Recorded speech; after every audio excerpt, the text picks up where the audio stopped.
사랑이 많으신 하나님 아버지 감사합니다. 우리 잠실제일교회를 세워주시고 2022년 한 해 많은 성도님들이 성경에 관심을 가지고 성경 일독에 참여할 수 있게 하시니 감사드립니다. 부족한 종의 입술을 통하여 성경에 또 더 깊이 깊은 지식을 나누려고 합니다. 우리가 하나님의 뜻을 알아갈수록 겸손해질 수 있게 도와주시고 우리 삶의 자리에서 하나님의 뜻대로 살아가기 위하여 노력하는 그리스도인 되게 도와주시옵소서. 감사드리며 예수 그리스도 이름으로 기도합니다. 아멘. 제가 2022년 교회에서 성경 퀴즈를 풀고 그 다음에 성경 일독을 교회에서 이제 열심히 독려하는 가운데 이제 문제를 내고 푸는데 정말 많은 분들이 이렇게 호응해 주셨고 많은 분들이 정말로 정성스럽게 채점해 주시고 어떤 분들께서는 정답이 모아방인데 이제 세계사를 찾아보시고 모하방 누구누구 몇 세 뭐 이렇게 해서 저도 성경에 기록되지 않는 그런 것까지 공부해서 내시는 분들을 보면서 우리 잠실예교회 성도님들께서 정말 성경에 관심이 많으시구나. 그래서 단지 이게 성경을 읽기 위한 퀴즈로 끝나기 좀 아쉽다라는 마음에 한번 성경 퀴즈를 내고 이 성경 문제를 왜 냈는지 이게 중요하니까 냈겠죠. 그냥 단순히 아무데나 쫙 펼치고 1절에서 문제 뽑아야지 이러지는 않았을 거거든요. 그래서 이 성경 문제가 왜 냈고 이 문제가 왜 중요한지 그 다음에 역사적으로 어떤 의미를 담고 있는지 강의 영상을 한번 찍어보겠다 다짐을 하고 선뜻 못했어요. 왜냐면 이거 한번 찍기 시작하면 52주까지 찍어야 되는 그런 긴 여정이 될 수 있어서 제가 쉽사리 결정 못했는데 정말 성도님들께서 많이 참여하셨고 많이 궁금해하셨고 많이 알고 싶어 하시니까 힘이 나더라고요. 그래서 제가 영상을 찍고 싶어 했고요.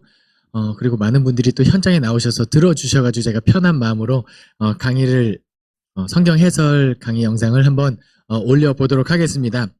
1월 2일 성경 퀴즈 문제 해설부터 시작할게요. 자, 첫 번째 문제입니다. 다윗 이후 왕이 되려고 음모를 꾸민 사람은 누구인가요? 네, 정답부터 말씀드리면 정답은 아도니아죠. 다윗에게는 많은 아들들이 있었는데 첫째 아들의 이름은 암논, 둘째 아들은 길라압, 셋째 아들은 압살롬, 넷째 아들이 아도니아입니다. 그런데 아도니아가 어떻게 해서 왕이 되려고 했을까? 사실 장자가 왕이 되는 이 대를 잇는 경우가 많은데 첫째 아들 암논이 그 배다른 누이 다말을 사모하였고 다말에게 그 흉계를 꾸며서 그 다말을 겁탈했고 그 누이를 내치자 그를 사랑했던 그 오빠 셋째 아들 압살롬이 암논을 죽여요. 암논을 죽이고 그 다음에 나중에 압살롬이 헤브론으로 나를 보내주십시오 라고 해서 헤브론으로 도망쳤다 거기서 세력을 얻고 반역을 일으켰다가 나중에 다윗이 실제로 압살롬을 피해서 피난까지 가거든요. 그런데 계속 추격하다가 압살롬이 누구한테 죽냐면 다윗의 장군 요압 장군에 의해서 목숨을 잃고 첫째 아들과 셋째 아들이 죽어요. 그럼 이제 정통 이제 순서대로 따지면은 둘째 아들 길르압이 왕이 되어야 되는데 이 길르압은 그 아비가일 지혜로운 여인 아비가일의 아들인데 성경책에는 이 아들이 왜 왕권 다툼에 참여하지 않았는지를 기록하고 있지 않아서 잘 모르겠어요. 하지만 둘째 아들은 이제 역사적으로 드러나지 않고 넷째 아들 아도니아가 내가 왕이 되고 싶다 나름의 정당성은 있었겠죠. 그런데 사람의 정당성이 아무리 있다 할지라도 하나님께서 미리 계획하신 다윗 왕이 그 밧세바를 통해서 솔로몬을 낳고 분명히 하나님의 계획은 그 밧세바의 그 첫째 아들은 죽임을 당하고 둘째 태어난 솔로몬이 왕이가 될 거라고 약속을 하세요. 그러니까 사람의 계획과 사람이 어떠한 음모를 꾸미고 뭘 갖다 붙여도 하나님의 계획 앞에서는 아무런 소용이 없다. 무용지물이다. 이것을 설명하기 위해서 첫 번째 문제가 나왔습니다. 누가 왕이 되려고 했느냐? 아도니아가 왕이 되려고 했고 실제로 다윗의 용사들 요압 장군 그 다음에 대제사장 아비아달 이런 사람들이 아도니아 편에 붙었지만 결국은 누가 왕이 됐냐? 하나님의 계획대로 아도니아가 물러났고 누가 왕이 됐냐? 예, 솔로몬이 다윗이어 두 번째, 이스라엘의 세 번째 왕이 되었다라는 거 기억하시면 좋겠습니다. 하나님의 계획이 사람의 노력과 사람의 어떤 것보다 우선한다. 이것을 말씀드리기 위한 질문이었습니다. 두 번째, 1000번제 후 솔로몬이 구한 것은 무엇인가요? 제가 이 문제를 내고 성경을 읽으면은 저는 쉽게 듣는 마음 할 줄 알았는데 많은 분들이 지혜라고 적어주신 분들이 계십니다. 사실 저도 그냥 풀면 사실 1번부터 10번까지 평소에 알던 문제보다는 성경을 읽어야지만 맞출 수 있는 문제인데 이거 내가 아는 문제야 해서 바로 적으신 분들이 저는 있을 거라 분명히 생각합니다. 이것은 저의 어쩌면 출제자의 불찰일 수 있겠지만 성경은 뭐라고 기록하고 있냐면 듣는 마음이라고 이야기합니다. 솔로몬이 하나님의 뜻에 합당했고 1000번제를 드렸을 때 구하는 것은 무엇이든지 들어주겠다 했을 때 부귀영화나 뭐 장수나 뭐 많은 것들을 구할 수 있었지만 솔로몬이 무엇을 구했느냐? 예, 백성들을 올바르게 판결할 수 있도록 나에게 무엇을 달라고 고백했죠? 듣는 마음을 달라고. 예, 그렇죠. 이 모든 것을 통틀면 지혜라고도 할 수 있어요. 근데 제가 이 출제자의 경향은 성경을 읽을 때 성경이 명확하게 뭐라고 기록되어 있느냐 이건데요. 제가 솔로몬이 한창 잘 나갈 때 이 듣는 마음을 구한 것이 또 너무 감동적인 건 뭐냐면 왕이거든요. 천상천하 유아 독존 유일무이한 절대 권력자 솔로몬인데 이 솔로몬이 구한 건 뭐냐면 듣는 마음이에요. 겸손을 구한 거죠. 그래서 영어에서도 뭐 내가 당신을 이해합니다. 당신을 이해하고 싶습니다. 라고 했을 때 그 영어 단어가 뭐죠? 이해하다. understand. 누군가를 이해하려고 하면은 그 사람 위에 서서 고압적인 자세로는 이해할 수가 없어요. 과연 이 사람이 어떤 상황인지 그 사람 아래, 그 사람의 입장을 고려할 때 이해가 되는 건데 솔로몬이 지금 그걸 구하고 있는 거예요. 내가 듣겠습니다. 내가 왕이지만 내가 일방적으로 명령하는 것이 아니라 내가 듣고 싶습니다. 듣는 마음. 이것은 예전에 김승환 목사님이 우리 교회에서 설교 때 너무 잘 설명했으니까 혹시 잘 찾아보셔서 한번 설교를 또 들으시면 솔로몬이 참 괜찮은 왕이었구나. 나중에 좀 아쉽게 되긴 하지만 그래서 1000번제 이후 솔로몬이 구한 것은 열왕기상 3장의 기록으로는 듣는 마음입니다. 실제로 역대기에서는 지혜를 구했다라고 표현되기도 합니다. 자, 세 번째입니다. 성전을 지을 때 주로 사용된 나무는 무엇인가요? 백향목인데 백향목이 나무 중에 최고 나무로 평가를 받는데 그 백향목 중에서도 그 어디에서 가져온 나무 그 지역에서 나오는 백향목을 최고로 쳐요. 그러니까 솔로몬이 성전을 지을 때 그리고 다윗 왕이 그 성전을 짓기 위한 재료들을 모을 때 어떤 걸 준비했다고 보시면 되면 최상의 것. 예.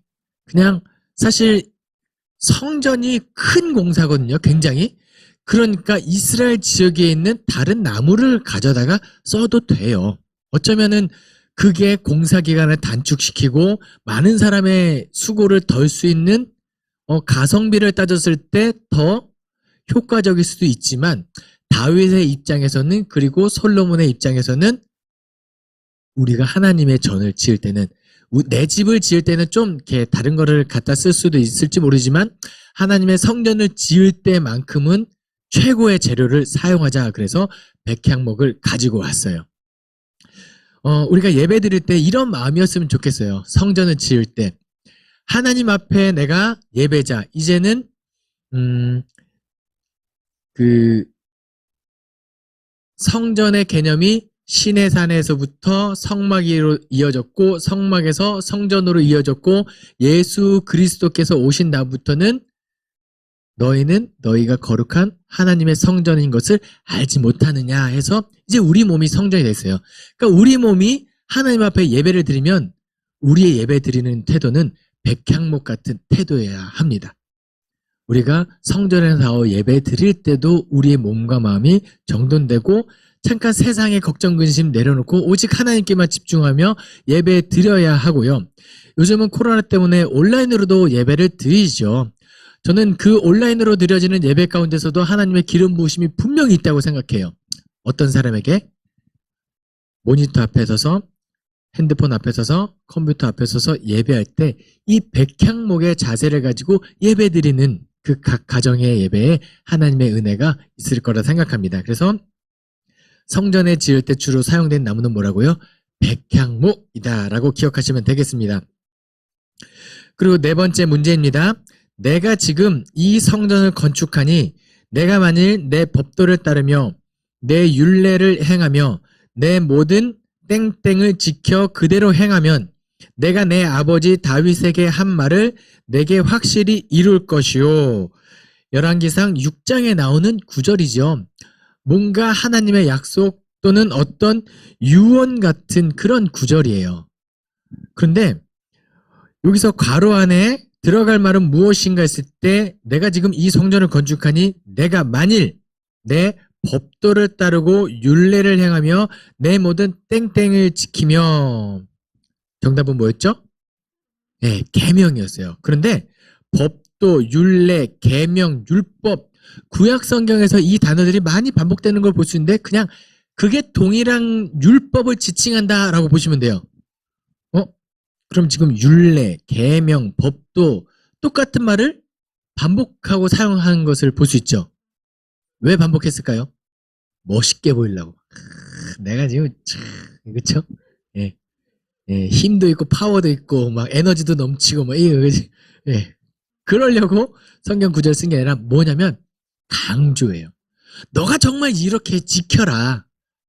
율법, 계명, 율례, 규칙, 규범 뭐라도 좋으니까 그 하나님의 율법을 지켜라. 그런데요. 이게 율법을 지켜라. 너가 만약에 율법을 지키면 하나님을 경외하고 율법을 지키면 복을 받고 하나님의 율법을 지키지 않으면 저주를 받는다. 이게 구약 성경의 핵심이에요. 하나님과 우리 사이에 맺은 언약의 핵심인 거죠. 너가 내 약속을 믿고 이 율법을 지키면 복을 받고 그렇지 않으면 저주를 받는다. 실제로 여호수아 1장 7절부터 9절까지 함께 읽어보도록 할게요. 한번 성경책 찾아볼 거예요. 여호수아 1장 7절에서 9절 말씀입니다. 네. 제가 한번 읽어드리겠습니다. 모세가 죽은 다음에 하나님께서 여호수아에게 하신 말씀이에요. 오직 강하고 극히 담대하여 나의 종 모세가 내게 명령한 그 율법을 다 지켜 행하고 우로나 좌로나 치우치지 말라. 그리하면 어디로 가든지 형통하리니 이 율법책을 내 입에서 떠나지 말게 하며 주야로 그것을 묵상하며 그 앞에 기록된 대로 다 지켜 행하라. 그리하면 내 길이 평탄하게 될 것이며 내가 형통하리라. 내가 내게 명령한 것이 아니냐. 강하고 담대하라. 두려워하지 말며 놀라지 말라.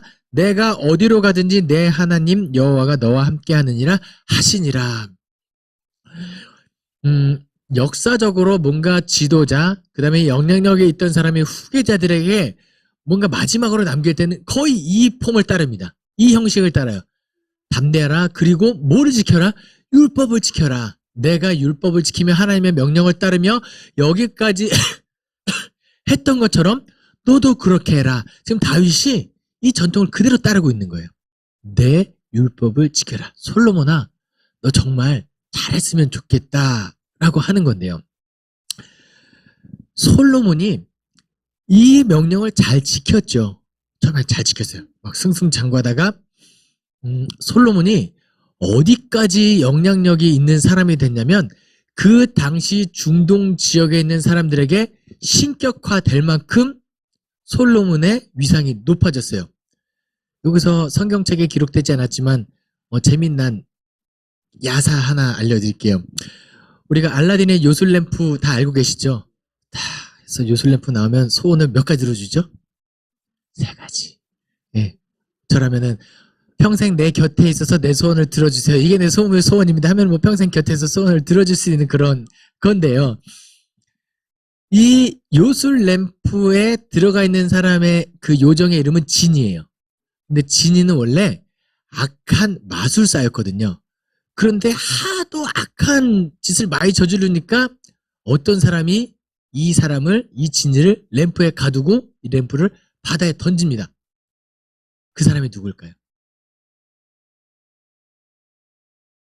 그렇죠. 문맥상 솔로몬이죠. 예.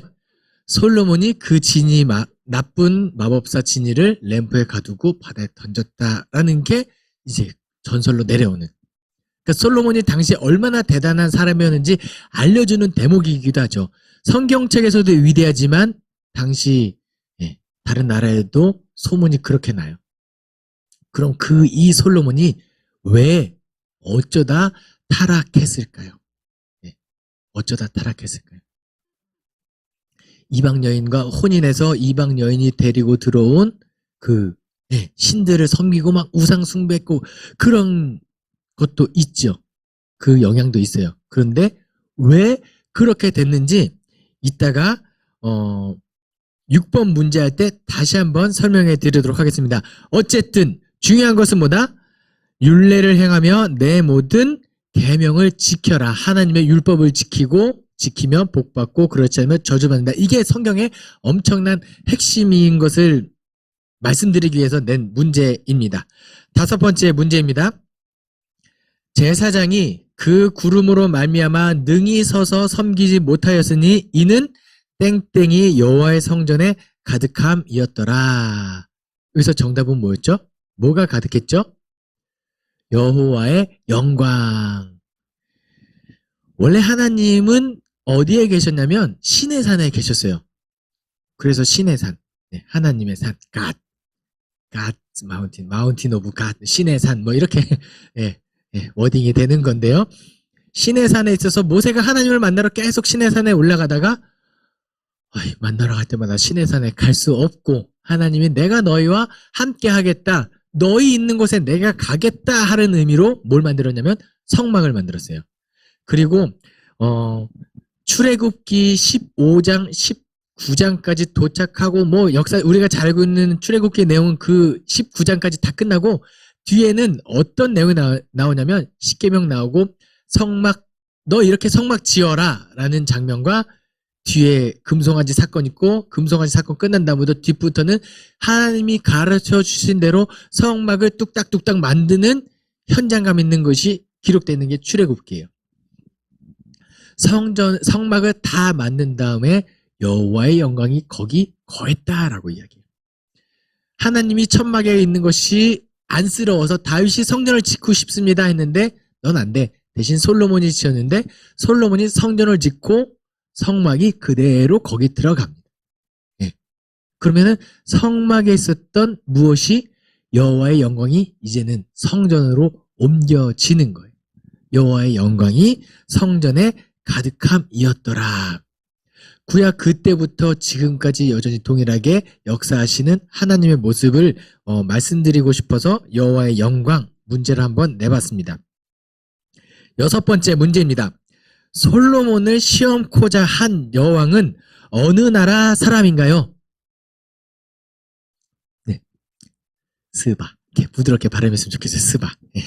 스바 여왕입니다.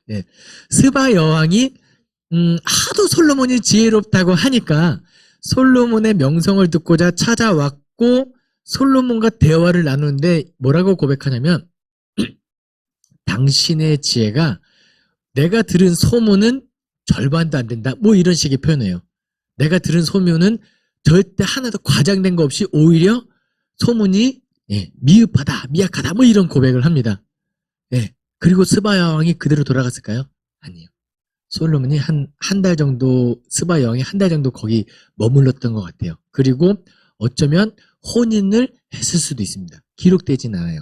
그런데 스바 여왕과 솔로몬 사이에 아이가 태어나요. 지금 스바 여왕 이스라엘 사람인가요? 하나님을 모르는 여왕이었어요. 그렇죠? 그런데 솔로몬과 스바 여왕 사이에 아이가 태어납니다. 그 아들이 나라를 건국해요. 그 나라의 이름이 뭐냐? 에티오피아를 건국해요. 그리고 제가 이거에서 문헌을 찾다 보니까 그 에티오피아에 있는 우리나라 대사관 그분 뭐라고 표현하죠? 그죠? 대사라고 해야죠. 대사 분께서 그 나라 역사를 쭉 하고 설명한 글이 있는데, 뭐 솔로몬이 나중에 스바 여왕과 자신 사이에 태어난 그 아들이 너무 뛰어나니까 그 아들에게 왕위를 물려주고 싶었지만 그 아들이 거절했더라. 그래서 뭐 솔로몬이 그 아들에게 구약 성경도 선물하고 그리고 언약궤까지 선물했다고 이렇게 표현돼요. 사실 언약궤까지 줬는지 모르겠어요. 근데 실제로 지금 에티오피아에 가면은 그 언약궤가 있다고 주장을 해요. 그런데 아무한테도 공개하진 않는다고 합니다. 예. 근데 중요한 건 뭐다? 솔로몬과 스바 여왕 사이에 아이가 태어났고 그 아이가 에티오피아를 건국했다. 그때부터 어쩌면 그 에티오피아는 그 하나님을 아는 민족, 구약 성경을 가지고 살아간 민족, 하나님의 법대로 살아간 민족일 수 있죠. 그것을 어디서 또 근거를 발견할 수 있냐면 사도행전에서 집사 빌립이 걔 사마리아 가서 복음을 전하고 이제 성령이 다른 데로 떠나라 라고 했을 때 광야길을 가는데 누구를 만나냐? 에티오피아 여왕 간다게의 내시를 만나요. 근데 그 내시가 가는 길에 어떤 책을 읽고 있었죠? 이사야 성경책을 읽고 있었어요. 그것도 이사야 53장. 고난받는 메시아 성경 구절을 읽고 있는데 이 내시 입장에서는 이해가 안 되는 거예요. 메시아인데 고난받는다고? 그런데 그걸 누가 설명해 주죠? 빌립이 설명해 줍니다. 그리고 그 내시에게 세례를 주고 그때부터 에티오피아에 그 구약 성경의 전통 플러스 예수 그리스도가 전파되고 실제로 17세기까지 에티오피아의 국교는 기독교였다라는 거. 예, 나중에 식민지가 되고 뭐 이렇게 그게 무너지긴 했지만 실제로 구약 성경부터 그때까지는 솔로몬의 영향권, 구약의 영향권, 그리스도의 영향권까지 있었다. 근데 제가 왜 이 말씀을 드리냐면요. 솔로몬이 왜 타락했느냐? 이방 민족의 여인과 혼인했기 때문이다라고 해도 정답은 되는데 사실상 솔로몬이 갑이에요. 솔로몬이 나라를 안정화시키고 다른 국가들과의 뭔가 연합을 꾀하고자 혼인을 많이 했어요. 다른 나라 여인들과 혼인했는데 솔로몬의 입장에서는 하나님이 거기로 전파되는 게 맞지 이방 민족의 우상이 솔로몬한테 들어올 수는 없는 상황인 거죠. 그렇지 않나요? 스바 여왕이 하나님이구나 해서 기독교 국가가 된 것처럼 모압 여인과 결혼하면 모압 지역이 하나님의 민족이 되었어야 되고 암몬 민족과 결혼하면 암몬이 그 율법을 따르는 민족이 되었어야 돼요. 왜냐? 솔로몬이 갑이니까. 영향력이 그렇게 흘러갔어야 되는데 궁극적으로 문제는 뭐냐면 솔로몬 자신에게 있던 거예요. 신명기 17장에 가면은 왕으로서 지켜야 할 책무가 있습니다. 애굽의 많은 병마를 얻으러 가지 말고 혼인을 많이 하지 말며 기타 등등 하고 뭐 이런 거는 됐어요. 마지막에 뭐라고 했냐면 왕은 율법의 등사본을 항상 내 옆에 끼고 그 율법을 읽어라 라고 기록하고 있습니다. 솔로몬이 뭘 안 한 걸까요? 처음엔 괜찮았어요. 하루아침에 그가 타락했다고 저는 생각하잖아요. 율법을 하나님의 말씀을 내 옆에 끼고 날마다 묵상하고 일했는데 내일 읽어야지. 이게 제일 문제거든. 내일 읽어야지. 내일 가까이 해야지. 모레 가까이 해야지. 오늘은 좀 바쁘니까 피곤하니까 나중에 해야지. 점점 하다 보니까 야금야금 멀어지다가 나중에는 우상을 받아들이기까지 된 거예요. 사실 스바 여왕 제가 이거 문제를 냈을 때 솔로몬의 지혜가 뛰어나다 이것도 말씀드리고 싶었지만 실제로는 솔로몬이 왜 타락했는지 그거 한번 이야기하고 싶었습니다. 스바 여왕처럼 다른 민족들도 그 구약을 따르는 민족이 되어서야 하는데 오히려 솔로몬이 하나님의 말씀을 멀리하다가 나중에 그렇게 타락했다. 그것을 말씀드리고 싶었습니다. 7번 문제입니다. 솔로몬 이후 북이스라엘의 첫 번째 왕은 누구인가요? 네, 요것도 많이 헷갈리셨던 것 같아요. 르호보암이라고 적으신 분들도 있는데요. 르호보암은 실제로 솔로몬의 아들이고요. 여로보암은 솔로몬의 부하 중에 한 명이었어요. 좀 뛰어난 부하였던 거죠.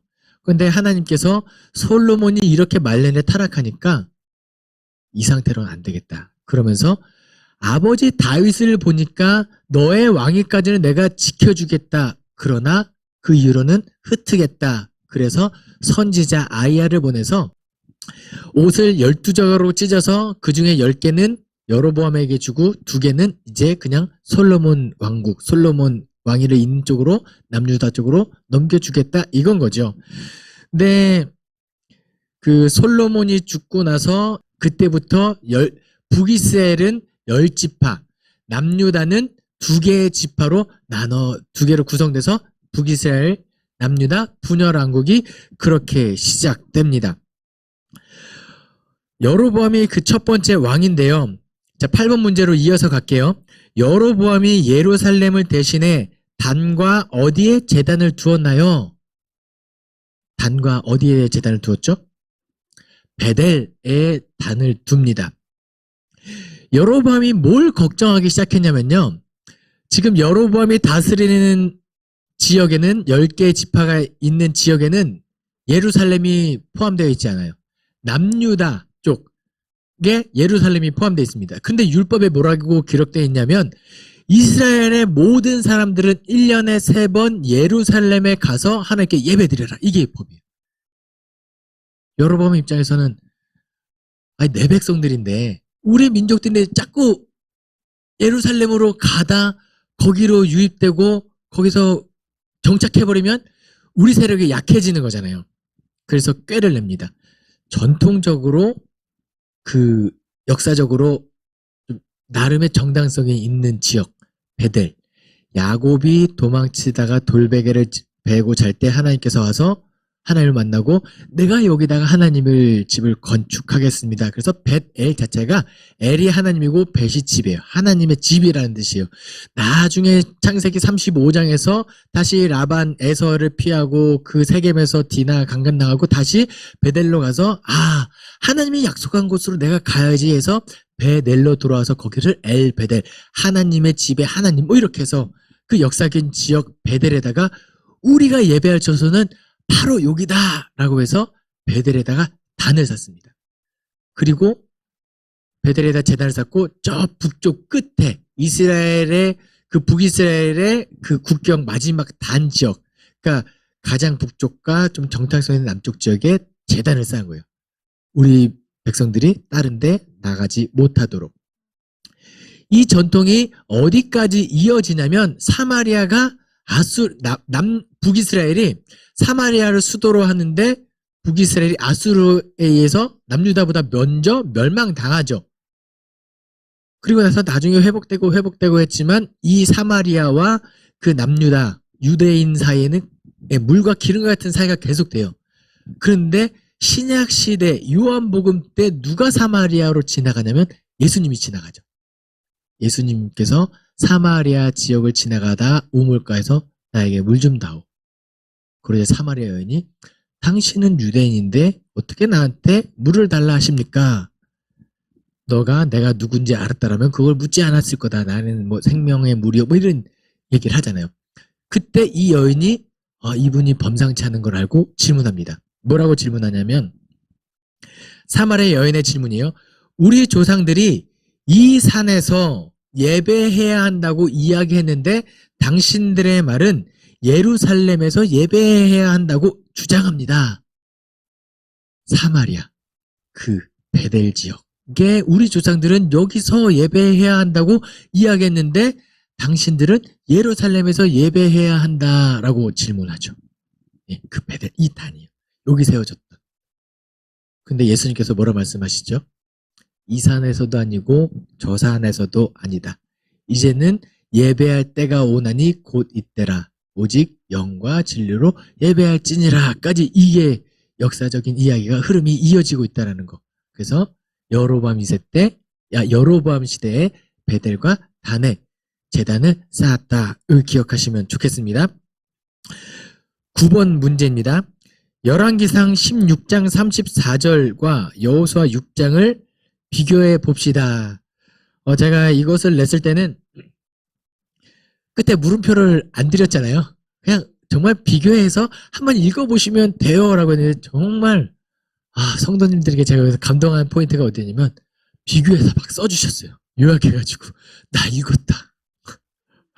정말 비교했더니 저의 출제의 의도까지 명확하게 파악하셨어요. 구약에 이제 여리고가 멸망한 다음에 여기다가 아무도 건축하지 마라 라고 했는데 열왕기상 16장에 여기다가 건물을 건축하다가 사람이 죽어나가는 하나님께서 하신 말씀이 아무리 오랜 시간이 흘렀어도 하나님께서 기억하시고 처벌하는 저주를 내리는 하나님 겁나게 무섭습니다. 그쵸? 처벌받는 걸 생각하면 엄청 무서우신 분이에요. 그런데 처벌보다 우리가 받을 복을 생각하면 너무 괜찮은 거죠. 하나님께서 복 주시겠다 약속하시면 그 복을 이루는 창세기 1장 27절 하나님이 자기 형상곧 하나님의 형상대로 사람을 창조하시되 남자와 여자를 창조하시고 하나님이 그들에게 복을 주시며 하나님이 그들에게 이르시되 생육하고 번성하여 땅에 충만하라. 바다의 물고기와 하늘의 새와 땅에 움직이는 모든 생물을 다스리라 하시니라. 이게 사람에게 주신 첫 번째 약속. 내가 너희를 구원하겠다는 언약의 그 기초가 되는 말씀이거든요. 내가 너희를 죽지 않고 생육하고 번성하게 하겠다. 죄가 있어서 죽어야 되지만 다음 후손을 약속한다는 것은 죽여야 되는데 어떻게든 구원을 약속하시기 위해서 이 말씀을 하신 거거든요. 그러니까 그 약속을 지금까지 기억하셔서 우리가 지금 살아서 1월 2일 성경 퀴즈 강의 영상을 보고 계신 겁니다. 하나님께서 그때 이 창세기 1장에 하신 약속 때문에 우리가 죽지 않고 구원받고 그래서 열왕기상 16장 34절과 여호수아 6장 26절을 실제로 한번 비교해 보시면 하나님의 말씀이 결단코 땅에 떨어지지 않는구나. 이것을 기억하시면 좋겠습니다. 자, 마지막 10번 문제입니다. 엘리야가 모든 백성에게 가까이 나와 이르되 너희가 어느 때까지 둘 사이에서 머뭇머뭇하려느냐. 여호와가 만일 땡땡이면 하나님 그를 따르고 바알이 만일 땡땡이면 그를 따를지니라 하니 백성이 말 한마디도 대답하지 아니하는지라. 아멘. 정답은 하나님이지요. 엘리야가 지금 이것을 어떤 맥락에서 한 말이냐면요. 갈멜산에서 그 바알과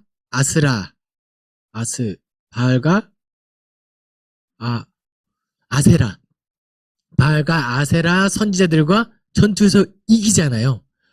그리고 나서 그 거짓 선지자들 다 숙청하고 나서 거기 모여있던 백성들한테 한 말이에요. 마음에 콕 찔림이 있는 말이죠. 봤지? 바알이 거짓신이고 하나님이 참신인 거 봤지? 문제는 뭐냐면 너희가 이거 알 거야. 이제 알고 사실은 원래부터 알고 있어야 하는 사실인데 지금 어떻게 했다? 너희가 하나님 편에 섰다가 때로는 바알 편에 섰다가 이 양쪽 발을 여기 디뎠다가 저기 디뎠다가 박쥐처럼 한 거예요. 하나님인 거 아는데 바알과 아세라 그 의식에 가면은 뭔가 그 성적인 욕구도 채워지고 음식도 주고 뭐도 하니까 거기 가면 안 되는데 자꾸 거기 발을 디디는 거예요. 하나님은 아닌데. 엘리야가 하고 싶던 책망은 뭐냐면 머뭇머뭇하지 말아예요. 너희가 알고 있지 않느냐? 이제 그리고 이 전투로 말미암아 명확해졌으니 이제 더 이상은 주저하지 말고 머뭇하지 말고 하나님 쪽으로 나와라. 세상의 도를 따르지 말고 하나님의 도를 따르고 세상의 기준을 세상의 가치관이 아니라 하나님의 가치관 말씀을 기준으로 너희가 살아가라. 지금 엘리야가 그것을 이야기하고 있는 거예요. 백성이 찔리기 때문에 말 한마디도 대답하지 아니하는지라 유구무언 이렇게 되는 거예요. 그리고 나서 잘 해피엔딩으로 끝나면 좋은데 이세벨이 진노해서 엘리야 죽이겠다고 하니까 이제 도망치게 되는 뭐 안타까운 스토리로 이어지긴 하지만 어쨌든 10번 문제에서 중요한 건 우리가 여호와가 참 하나님, 유일한 신, 우리가 궁극적으로 따라할 분임을 다시 한번 깨달았다면 이제 우리가 무엇을 결단해야 하냐면 우리가 더 이상은 머뭇머뭇하지 말아야 한다. 그것을 말씀드리고 싶어서 10번 문제 중요한 내용이 담긴 구절을 한번 문제로 출제해 봤습니다. 1월 2일 성경 퀴즈 이 강의를 문제를 답을 제출하셨고 그리고 이 강의를 들으신 분들이라면 응당 이런 마음이 들으셔야 될 거예요. 이 강의를 먼저 듣고 성경을 읽었다면 참 좋았을 텐데. 그럼 뭐 하시면 되죠? 읽으시면 돼요. 또 읽으시면 돼요. 예. 그러면 이 강의가 일석이조. 우리가 지금 성경 1독을 목표로 하고 있지만 이 강의를 듣고 한 번 더 읽으면 일석이독이 되는 거예요. 하루 저녁에 성경을 2번 읽는다라는 뜻이 되겠죠. 예. 그래서 우리가 이제 교회가 1,000독을 목표로 온 성도 1,000독을 목표로 하고 있는데 성경을 잘 읽고 퀴즈를 내시고 성실하게 따라오신 분들 아니면 아직 성경을 읽지 못하시는 분 아직 늦지 않았습니다. 지금 다시 읽으시고 문제도 푸시고 강의를 들으시며 올 한 해 하나님의 말씀대로 살아가는 우리 잠실제일교회 성도님들 되기를 간절히 소망합니다. 기도하겠습니다. 사랑이 많으신 하나님 아버지 감사합니다. 오늘 부족한 종의 입술을 통하여 하나님의 말씀이 다시 한번 전해지게 하시니 감사드립니다.